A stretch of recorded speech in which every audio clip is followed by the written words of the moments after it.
Hello everyone, welcome to tech German. आज के session में हम HTML ग्राफिक्स या फिर कैनवास से रिलेटेड कुछ और टॉपिक कवर करेंगे, जिसमें हम देखेंगे कि किस तरह से हम हमारे कैनवास पे एक कर्व को ड्रॉ कर सकते हैं।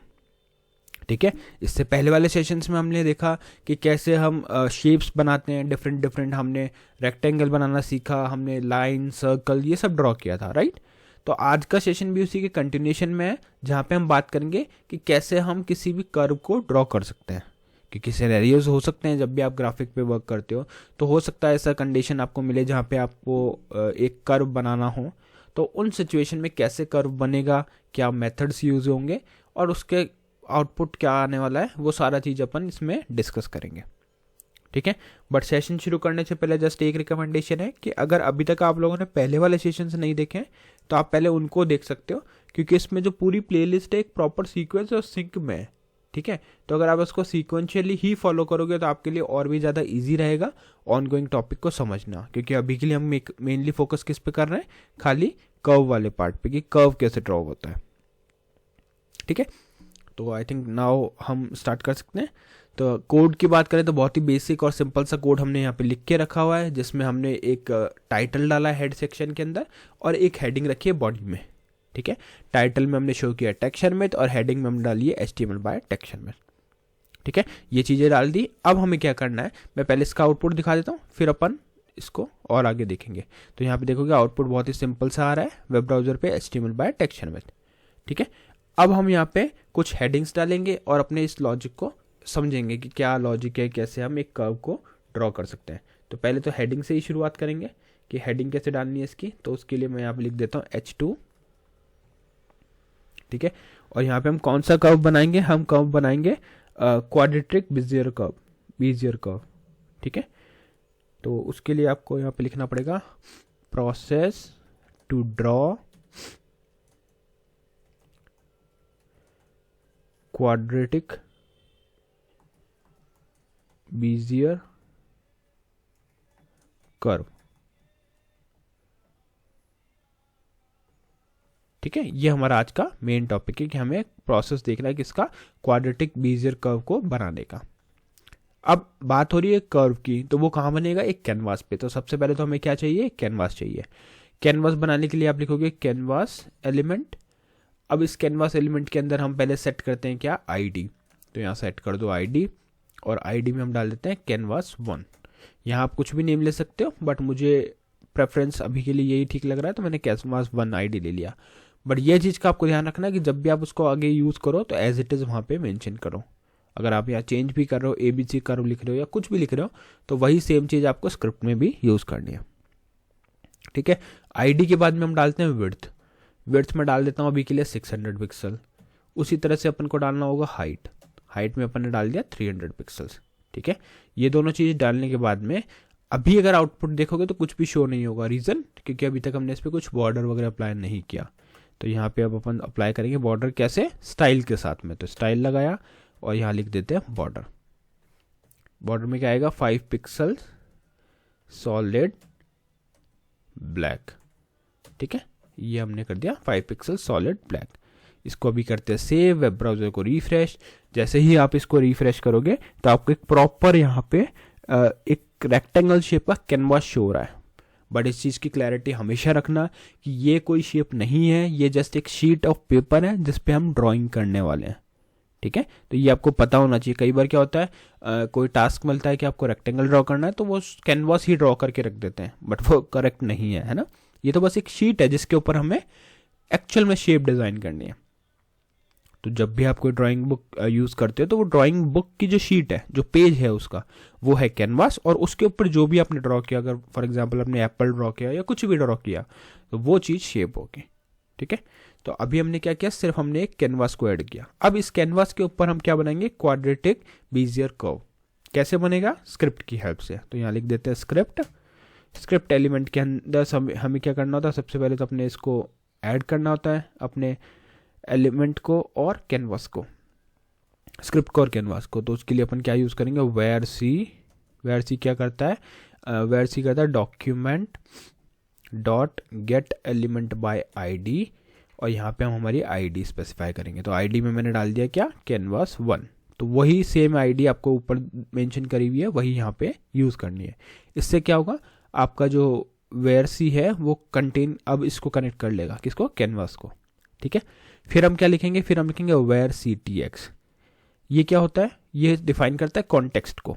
अब कॉन्टेक्स्ट कैसे कैसे हो सकते हैं, क्या क्या हो सकते हैं, तो उसके लिए आपको सिंपली क्या करना है, यहाँ पे लिखना है जो भी टूल्स आपको यूज़ करने हैं उनको एक्सेस करने के लिए आप यहाँ पे लिखोगे सिंपल सा गेट कॉन्टेक्स्ट, और इसके अंदर आप डालोगे क्या, 2D। गेट कॉन्टेक्स्ट डायरेक्ट नहीं आएगा, यहाँ पे आपको लिखना पड़ेगा c.getContext। हाँ, तो एक बार मैं फिर से लिख के दिखाता हूँ जिससे आपको एक चीज़ और यहाँ पे शो होगी, TEXT।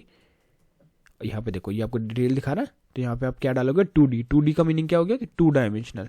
पर एक चीज़ का हमेशा ध्यान रखना, ये पूरी केस स्टडी पूरी जो हमारी स्क्रिप्ट रहती है वो केस सेंसिटिव रहती है। तो अगर यहाँ पे कोई चीज़ स्मॉल a में लिखी है तो आपको स्मॉल a में ही उसको लिखना है, अदरवाइज वो नहीं चलेगा। सेम सिमिलरली अगर कोई चीज़ कैपिटल में लिखी है तो आपको कैपिटल में लिखनी है, कुछ मिक्स में लिखा है तो मिक्स में ही लिखना है। जैसे अगर आप देखोगे गेट एलिमेंट बाय आईडी, यहाँ पे जी सिर्फ स्मॉल में है, बाकी जो स्टार्टिंग वर्ड के जो स्टार्टिंग लेटर्स है वो कैपिटल है। तो वही चीज़ आपको एज इट इज़ लिखनी है, अदरवाइज वो आपके लिए वर्क नहीं करेगा। ठीक है, तो इन दोनों लाइन से हम क्या किया, इन दोनों लाइन से हमने सिर्फ इसको कनेक्ट करा। अब कनेक्ट करने के बाद में हम एक मेथड यूज़ करते हैं CTX का, जो है बिगिन पाथ। ये क्या करता है, ये बता देता है कि बस अब हम हमारा एक नया कॉन्टेक्स्ट, हमारी नई इमेज जो है वो बनाने जा रहे हैं। ठीक है, तो उसके लिए आपको लिखना पड़ेगा CTX.begin,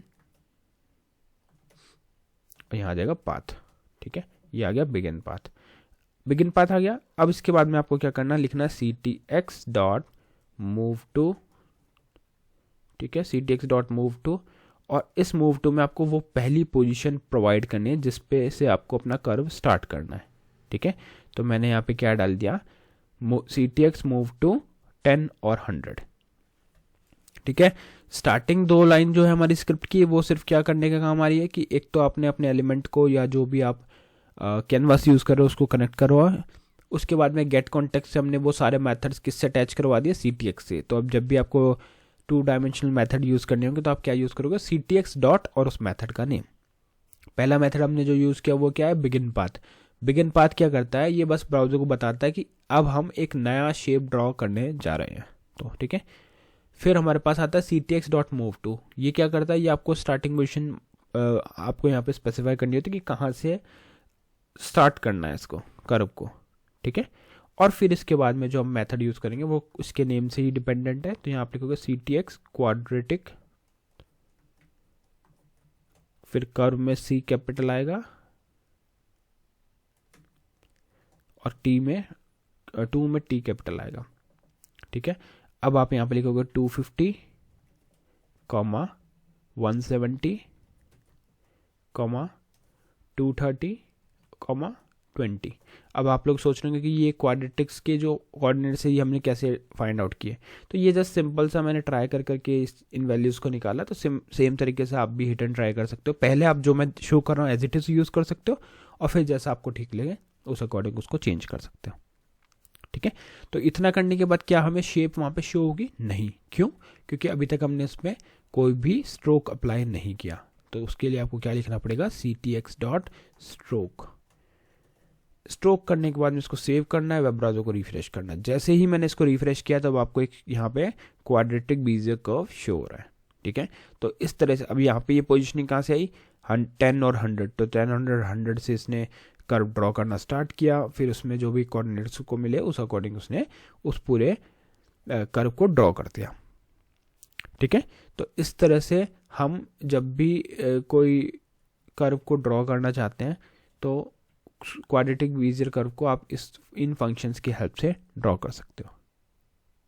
ठीक है, फिर बाद में जो प्रॉपर्टीज़ वगैरह अगर आपको कलर वगैरह चेंज करना है तो वो भी पॉसिबल है। जैसे अगर अपन एक ट्राई करके देख लेते हैं, CTX.stroke स्टाइल, स्ट्रोक स्टाइल यहाँ पे अपन डाल देते हैं रेड। देखते हैं इससे कुछ इम्पैक्ट आता है क्या इसमें, या हमने कुछ गलत स्पेसिफाई किया है।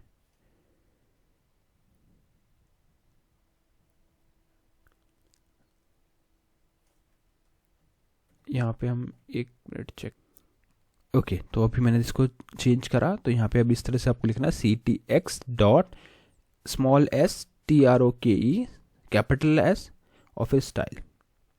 ठीक है, तो इतना यहाँ पे ये यहाँ पे जो स्टाइल है वो कैपिटल है। ठीक है, तो यहाँ पे अब जो भी आप कलर दोगे वो वहाँ पे शो होगा आपको स्क्रीन पे। जैसे यहाँ ब्लू दिया हुआ है, अगर रेड देंगे तो रेड कलर में स्ट्रोक आएगा।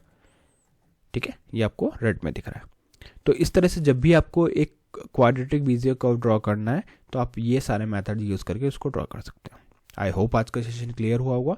नेक्स्ट सेशन में हम बाकी टॉपिक डिस्कस करेंगे। So thank you for watching texture method.